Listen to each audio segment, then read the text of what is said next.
বাড়িতেই খুব সহজে করে নাও গোপালের অঙ্গরাগ। এটা ছিল একটা রিকোয়েস্টেড ভিডিও, যদিও বা দিতে অনেকটা লেট হয়ে গেল। প্রথমেই তোমাদের লাগবে কিছু কমন কালারের ফেব্রিক, তার সঙ্গে জিরো সাইজের একটা তুলি। আর আগে গোপালে যে অঙ্গরাগটা ছিল সেটা মোছার জন্য তোমাদের লাগবে একটা পেইন্ট রিমুভার আর তুলো। ফেব্রিকের কমন কালার বলতে কালো, সাদা আর লাল। এছাড়াও তোমরা নীল কালারটাও কিনে রাখতে পারো। আসলে চোখটা যদি একটু নীল নীল করো, গোপালকে দেখতে অনেক মায়াবী লাগে।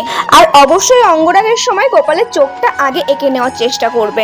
ওই যে প্রথমেই বললাম, নীল কালার দিলে গোপালের চোখটা অনেকটা মায়াবী লাগে দেখতে। এমনিও তো গোপাল মায়াবী, তবুও আমরা চেষ্টা করছি গোপালকে আরো সুন্দর করে সাজানো। চোখ আঁকানোর সহজ পদ্ধতি হলো আগে আইলাইনার এবং কাজলটা সুন্দর করে পরিয়ে নেবে। তারপর চোখের মণিটা কালো ফেব্রিক দিয়ে গোল করে তার নিচে নীল কালারের একটা চাঁদ এঁকে দেবে। এইবার তুমি তোমার গপুকে তোমার মনের মতন করে সাজাও। আমার গপুর অঙ্গরাগটা হয়ে গেছে, কেমন লাগছে অবশ্যই জানিও। আর হ্যাঁ, গপুকে তিলক পরাতে কিন্তু একদম ভুলো না। হরে কৃষ্ণা।